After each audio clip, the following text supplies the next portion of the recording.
네, 여러분의 잠 먹어진 2부의 문이 활짝 열렸습니다. 앞서 말씀드린 것처럼 우리 곁에 있지만 잘 알지 못했던 직업의 세계들 지금부터 살펴보도록 하겠습니다. 함께해 주실 강주리 캐스터 인사 나눌게요. 안녕하세요. 네, 안녕하세요. 강주리입니다. 오늘도 저와 함께 다양한 직업들 알아보도록 하겠습니다. 네, 자 오늘의 직업은 우리가 또 어디서 발견을 해볼까요? 네, 오늘 알아볼 직업은요, 바로 네. 국립중앙박물관입니다. 좀 많이들 가보셨을 것 같은데요. 국립중앙박물관은요, 구석기부터 근대까지 우리 역사와 이 문화의 가치를 배우고 좀 체험할 수 있는 공간이라고 할 수 있겠습니다. 네, 말씀해 주신 것처럼 국립중앙박물관에 숨겨진 직업들, 잘 몰랐던 직업들 살펴보도록 하겠습니다. 처음 소개해 주실 직업은 어떤 직업인가요? 네, 오늘 첫 번째로 알아볼 직업은요, 바로 해설사입니다.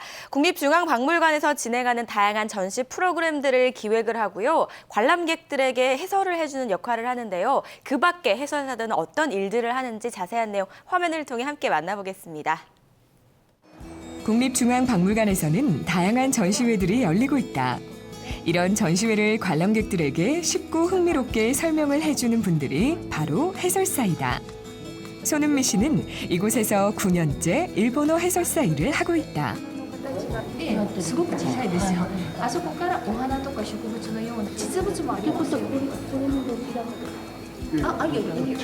박물관에 방문하시는 국내외 기빈과 일반 관람객을 대상으로 일본어 해설을 담당하고 있습니다. 그 외에도 전시 해설 프로그램도 개발을 하고 있고요. 저희 부서에 소속되어 있는 청년 멘토 동선 교육에도 적극적으로 참여를 하고 있습니다. 전시 해설의 전반적인 업무를 담당하고 있다고 말씀드릴 수가 있습니다. 은미 씨는 상설 전시관 유물 해설과 특별전, 기획전, 테마전 등 특별한 전시도 해설을 맡고 있다. 또한 일반 관람객뿐만 아니라 국가, 기업 및 여러 단체들의 예약을 받아 진행한다. 그렇다면 그녀는 어떤 계기로 이 일을 시작하게 됐을까? 박물관에 입사하기 전에 일본어 관광 통역 안내사 업무를 담당했습니다. 외국 분들과 같이 우리나라 그 여러 유적지를 다니면서 제가 저희 나라 역사에 대한 지식이 많이 부족하다는 걸 깨닫게 되었고요. 그로 인해서 좀 더 전문적으로 공부해보고 싶다는 생각에 박물관에 이제 지원해서 입사하게 되었습니다. 그녀는 해설을 하기에 앞서 많은 준비를 하고 관람객 앞에 선다. 飾りでただレクレスじゃなくてボリュームがいっぱいある。当時は宝石ですね。参加ということは 누구보다 이 일에 자부심을 갖고 있는 은미 씨. 은미 씨처럼 해설사가 되려면 어떤 자격이 필요할까? 우선적으로 사학이나 미술사 그리고 박물관 관련 학과를 전공하셔야 됩니다. 그리고 저는 외국어로 진행을 하고 있기 때문에 외국어를 또 잘 하셔야 되겠죠. 근데 외국어를 굳이 전공을 안 하시더라도 외국어 자격 시험이나 어떤 자격증을 통해서 본인의 실력을 검증할 수 있다면 충분히 자격이 된다고 생각합니다. 어느 박물관에 가더라도 관람을 도와주는 가이드, 해설사가 있다. 하지만 국립중앙박물관에는 특별한 해설사가 있다고. 바로 청각에 장애가 있어 듣지 못하는 농아인을 위한 수화 해설사가 있는 것. 수화 해설사로 일하고 있는 정순희 씨는 이 일을 어떻게 시작하게 된 걸까?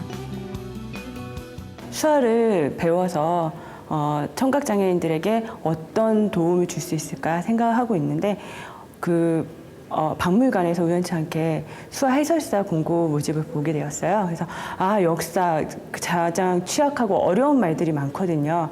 청각장애인들이 많이 어려움을 겪고 있는 부분이 역사이기도 해서 박물관에 이제 들어가서 내가 이제 역사를 청각장애인들에게 훨씬 더 쉽고 다가가기 좋게 한번 해서 수화 해설을 한번 해보고 싶다라는 생각으로 박물관에 입사하게 되었습니다. 박물관 문화재는 충분한 설명이 필요하기에 농아인에게 있어서 수화 해설사는 없어서는 안 될 중요한 사람들이다. 그녀는 농아인에게 유물에 담긴 뜻과 의미를 알기 쉽게 설명하기 위해 노력하고 있다. 박물관 유물 정보를 수화로 설명하는 것은 오랜 경험이 있어야 가능한 일이라고. 수화가 능숙하게 할 수 있는 사람, 그리고 박물관에 관심이 많은 사람. 그래서 박물관 관련 학과를 나오셔도 되고요. 수화와 관련된 학과를 나오셔도 되고. 그래서 모든 게 다 통합적으로 해서 수화와 박물관이 연계될 수 있는 그런 자격 요건이 되시면 누구나가 다 입사할 수 있는 동기는 됩니다. 수화 해설사들의 관람객들에게 전해준 진심 어린 마음과 배려하는 마음이 큰 감동으로 다가가고 있다. 최근엔 입소문이 나서 많은 해외 농아인까지 국립중앙박물관에 방문하길 원하고 있다는데 한국의 문화와 역사에 대해 관심을 키우는 데 있어 수화 해설사들의 조용한 손짓은 신한류 문화를 낳는 황금손인 셈이다. 청각장애 학생들이 와서 전 역사에 관심이 없어요. 전 역사 너무 어려워요 하는데 우선 듣고 나서 이런 것도 있어라고 질문을 했을 때는 굉장히 기분이 좋아요. 얘가 이제 관심을 갖는구나 그런 생각도 있고 뭐 성인이 왔을 때는 멀리서 오셨는데 이런 해설 프로그램이 있는지 몰랐다. 그리고 아직까지는 박물관에서 해설 프로그램이 있는 곳이 국립중앙박물관밖에 없어요. 상주하는 곳이.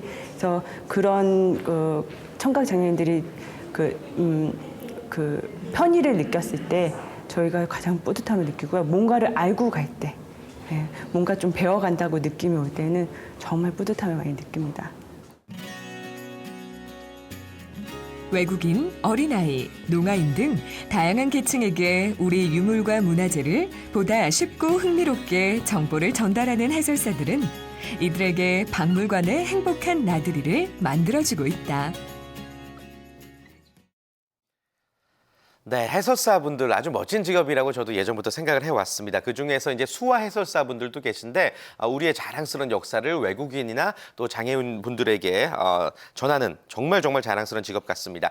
자, 어떤 자격을 갖추어야지 해설사가 될 수 있나요? 네, 먼저 사학과 미술사 그리고 박물관 관련 학과 전공이 일단 우선적으로 되고 있고요. 네. 그리고 외국어 통역에 관한 자격을 갖추면 좋다고 합니다. 그리고 아까 말씀하신 수화 통역사는 수화 소통법을 좀 알고 있다면요. 수화 해설사에도 지원이 가능하다고 하니까요. 참고해 보시면 좋을 것 같습니다. 네, 좋습니다. 자, 계속해서 다음 직업 한번 만나보도록 하겠습니다. 어떤 직업이죠? 네, 두 번째로 만나볼 직업은요, 큐레이터입니다. 박물관에서 진행되는 전시 프로그램이나 이 전시 물품을 최종적으로 좀 책임지는 역할을 하는데요. 네. 큐레이터는 그야말로 전시장의 총책임자라고 할 수가 있겠습니다. 자, 전시장의 총책임자 어떤 일들을 하는지 화면을 통해 만나보시죠. 박물관의 숨은 일꾼 중 큐레이터를 빼놓을 수는 없다. 큐레이터는 전시관에서 작품의 수집과 보존 등 미술관에 대해 최종적으로 책임지는 사람이라 할 수 있는데 지난 2011년 국립중앙박물관에 들어와 큐레이터로 일하고 있는 김승익 씨는 해외 여러 나라의 예술을 국내에 소개하는 전시를 맡고 있다. 그동안 박물관에서 세계 여러 나라의 문화를 소개하는 전시를 계속해 왔는데요. 그동안 뭐 서유럽이라든지 아니면 이런 영미권 이런 나라들이라든지 아니면 고대 문명과 같은 그런 유명한 그런 나라와 지역의 문화를 소개하는 전시가 많았는데 그동안 잘 알려지지 않았던 지역을 한번 소개를 해봤으면 하는 그런 기회가 없었습니다. 그래서 폴란드 측에서 폴란드 예술의 정수를 보여줄 수 있는 그런 전시를 제안해 와서 마침 좋은 기회다라고 생각을 해서 폴란드 측과 협력해서 전시를 진행하게 됐습니다.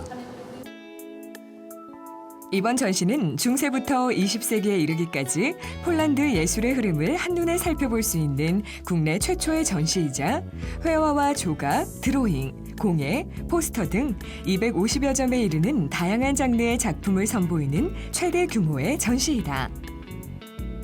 해외 여러 지역의 문화를 이제 국내에 소개하는 그런 전시를 제가 담당을 하고 있는데요. 주로 해외와 연락을 하는 업무가 되게 많죠. 그래서 아침에 나와서 이제 메일을 확인을 하고 해외 기관들과 이제 협력하고 연락을 취해야 될 것들을 이제 정리를 해서 다시 퇴근하기 전에 다시 메일을 보내고 퇴근하는 그런 말하자면 이렇게 국제 상사와 같은 그런 아주 바쁜 일들이 주로 이제 제 업무라고 할 수가 있고요. 전시를 이제 협약하는 단계에 이르면 해외 업무뿐만 아니라 이제 국내에서도 이제 많은 일들이 이제 벌어지는데요.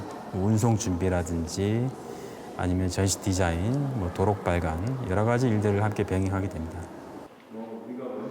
큐레이터가 여유 있는 직업이라고 생각하는 사람들이 많지만 전시회가 시작되기 서너 달 전부터 야근은 기본이다. 또한 새로운 전시를 만들어내야 하는 창작의 고통도 따른다. 그렇다면 승익 씨는 구체적으로 어떤 업무를 맡고 있을까? 저는 원래 미술사를 공부를 했습니다. 그래서 미술사를 공부하다 보니까 이제 박물관에서 이제 일을 하게 되고요. 큐레이터는 여러 가지 일을 하고 있습니다. 전시 기획도 하고 있지만 유물 관리, 보존 처리, 때로는 교육 업무도 이제 큐레이터가 하게 되는데요. 그 많은 일들 중에 제가 맡은 게 이제 전시 업무였습니다. 16세기 가장 전성기 폴란드의 모습은 예수의 신부의 모습입니다. 가운데에서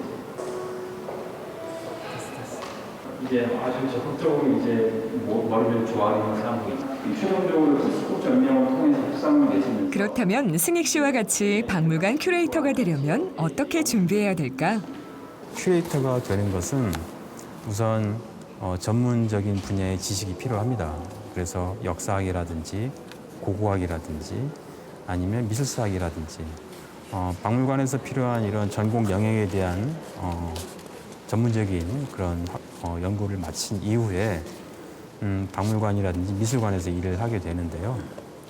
석사는 이제 기본적으로 필요하고 그다음에 박사라든지 아니면 계속해서 이제 공부를 해야 되는 그런 공부를 해야 되는 그런 직업이라고 할 수 있습니다.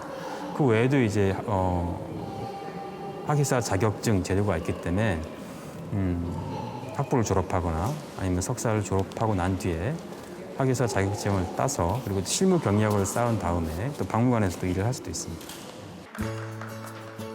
역사의 이름을 남길 작가들과 짧게는 2년, 길게는 3년간 1대1로 소통하고 그들의 인생에 참여하는 것이 매력적인 일이라는 승익 씨. 자신의 손끝에서 탄생한 전시를 찾는 사람들이 많고 관람객들이 즐거워할 때 더욱 뿌듯함을 느낀다는데.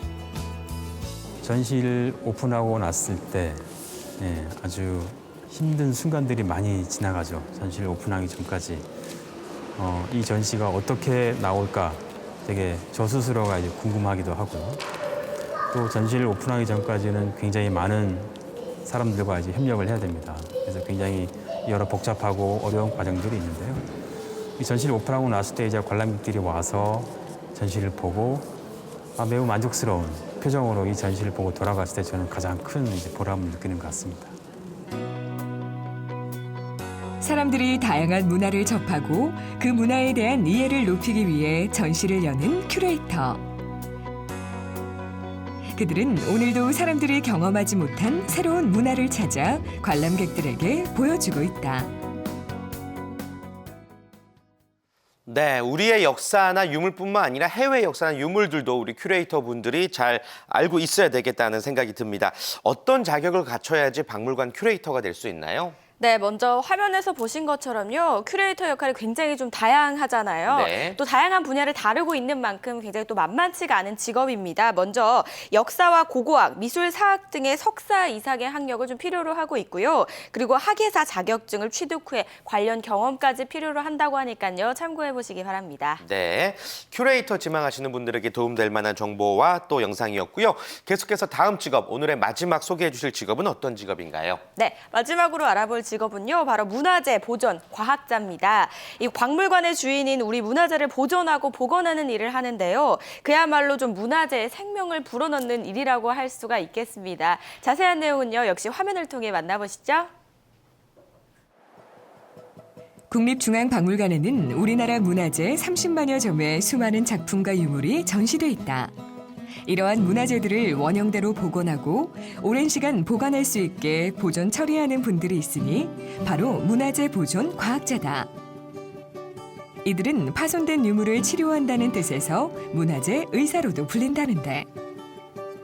문화재 보존 처리하는 부서로서 9개, 9개의 분야가 있는데 그중에 2가지 분야는 유기물 분석, 무기물 분석이라고 해서 과학적인 조사 파트에 속하는 것이고 나머지 7개 분야는 실질적인 보존 처리를 담당하는 부서입니다. 그래서 재질로는 목재, 금속, 도자기, 토기, 석재, 서화 그 정도 있습니다. 수백 년 이상 시간의 퇴적층 속에 잠들어 있던 유물을 깨워 복원하는 사람이 바로 문화재 보존 과학자다. 문화재 보존가라고도 불리는 이 직업이 없었다면 박물관에서 형태를 갖춘 유물을 감상하는 일도 불가능했을 것이다. 저는 이 분야를 좀 늦게 알게 됐습니다. 대학원에서 공부하면서 이 분야를 알게 됐는데 스테인드 글라스를 보존 처리하고 계시는 미술 공예를 공부하신 분이 계시더라고요. 그걸 통해서 이 분야를 알게 됐고 나름 좀 준비를 하다가 여기 연구원으로 시작하면서부터 시작하게 됐습니다. 박물관이 유물을 새로 들여오면 보존 과학자들은 우선 엑스레이나 적외선 촬영, 현미경 검사 등을 통해 작품의 원재료와 제작 방식은 어떤 것인지, 과거 누군가가 수리한 흔적이 있는지 조사한다. 처리 전 조사를 통해서 어떻게 피해를 입었는지 조사를 하고 그 외에 언제 만들어졌는지, 어떤 방식으로 만들어졌는지 그런 것들을 조사를 해야 앞으로 어떻게 보존 처리를 할 건지 결정이 됩니다. 그래서 이런 조사를 그냥 하는 것은 아니고요. 엑스선 조사나 적외선 조사, 혹은 가장 중요한 거는 유관 조사 그런 걸 통해서 조사를 해서 기록을 합니다. 그런 다음에 마찬가지로 이물질을 털거나 하는 세척 과정을 거치고 그 이후에 이제 형태 없는 부분을 복원하면서 접합하고 그리고 마지막으로 색채 감각을 살려서 마무리하게 됩니다. 조사를 마친 유물은 서화, 직물 등 재질에 따라 이를 담당하는 연구실에서 복원, 보존 처리된다. 복원 및 보존 처리 과정은 유물의 재질에 따라 다르지만 주로 유물에 묻은 흙, 녹 등 이물질을 제거한 뒤 부식되지 않도록 약품 처리를 한다. 항상 새로운 유물을 만날 수 있다는 것. 전시실에서 만나는 유물하고는 다르게 항상 제가 그것을 다루기를 직접 해서 다른 사람이 못 보는 도자기의 아랫부분도 볼 수 있고 안부분도 볼 수 있고 그렇기 때문에 항상 새로운 생각을 해볼 수 있다는 점입니다. 문화재 보존 과학자의 손을 거치지 않은 유물은 박물관에 전시될 수 없다는 사실은 이 직업에 굉장한 매력을 부여한다. 그렇다면 이 일을 하려면 어떤 자격 조건이 필요할까? 우선 이쪽 분야를 전공하셔도 되고요. 그렇지 않으면은 그냥 각 재질에 대해서 다른 깊은 지식이 있으신 분이 대학원에서 또 다시 전공을 하셔도 되고 그렇지만 더 중요한 거는 경험이 중요합니다. 그래서 어느 기관이든 어디서든 유물 처리에 대해서 경력을 쌓아야 하는 단점이 있습니다. 보존 과학자가 되려면 대학의 역사학과나 문화재 보존 과학과에 진학하는 방법도 있지만 유물의 재질과 관련된 전공을 하는 것도 효과적일 수 있다. 컴퓨터 단층 촬영과 3차원 프린터 등 새로운 분야의 기술을 문화재 복원 및 보존에 활용하는 사례도 늘고 있어 다양한 분야에 관심을 가질 필요가 있다고. 2002년도로 기억되는데요. 유창종 선생님이 기증하신 기와를 보존 처리하게 됐는데 양이 굉장히 많았어요. 그래서 빨리 이제 오늘 내로 처리를 해서 내일 보내야 함에도 불구하고 제가 보니까 보존 처리를 하면 좀 많이 좋아질 게 있어서 막 욕심을 내서 하루만 좀 딜레이 시키면서 했는데 그게 텔레비전에 보도돼서 나올 때 이 자기를 잘했구나 그런 생각이 들었었습니다. 유물은 복원하는 데 최소 1년 이상이 걸린다. 그림의 경우 기온과 습도 등 환경의 영향을 많이 받기 때문에 사계절이 바뀔 때마다 수리한 부분이 뒤틀어지거나 들뜨지 않는지 지켜봐야 한다. 훼손된 부분이 많을 때는 그림 하나 복원하는데 2년에서 3년 정도 걸린다는데. 잘 주목받지 못하던 유물을 처리해서 그게 전시가 되었고 사람들이 그걸 보면서 참 즐거워하고 이러는 모습을 볼 때는 제가 이 일을 하길 잘했구나 생각할 때도 있습니다. 그 시대의 조상들의 얼과 문화를 알기 위해 복원 작업과 연구를 하는 문화재 보존 과학자들. 파손된 유물에 새 생명을 불어넣는 이들이 있기에 선조들의 귀한 유산은 고스란히 우리에게 상속되는 것이다. 네, 말 그대로 문화재에 이 생명을 불어넣는 직업이 아닌가 생각이 듭니다. 문화재 보존 과학자 만나보셨고요. 자, 문화재 보존 과학자가 되려면 또 어떤 자격을 갖춰야 되는지 많이들 궁금해하실 것 같습니다. 네, 화면을 보신 대로요. 역사나 문화재 관련 분야를 전공을 하셨거나 또 무엇보다 또 중요시되는 부분은요. 유물 처리에 관한 경력이 있다면 지원을 하실 수가 있으니까요. 참고해 보시기 바랍니다. 네. 자, 국립중앙박물관에서 우리가 궁금했던, 미처 몰랐던 다양한 직업들 3가지를 오늘 만나봤습니다. 국립중앙박물관에서 일하고 싶다 하신다면은 어떻게 지원을 해야 될까요? 네, 지원을 원하시는 분들은요.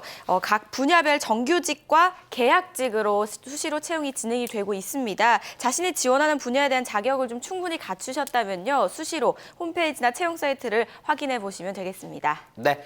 오늘 직업의 발견은 여기까지 하도록 하겠습니다. 함께해 주신 강주리 캐스터 고맙습니다. 처음에는 제가 정확히 무엇을 좋아하는지 그런 쪽으로도 상담을 해주실 줄 몰랐고 그래도 적성검사나 이런 거 전문가들 좀 의견 들어가지고 제가 하고 싶은 일에 제가 잘 어울리는지 원래 갖고 있는 성향도 알 수 있게 돼서 좀 더 구체적이고 시야를 넓히게 되는 계기가 됐었던 것 같습니다. 도움이 너무 많이 됐습니다. 나이 또래의 진로를 아직 못 찾은 사람들이 많은데요. 친구들한테도 추천해드리고 싶네요. 직무를 찾아라. 파이팅! 딱 맞는 적성으로 평생의 직업으로 직무를 찾아라.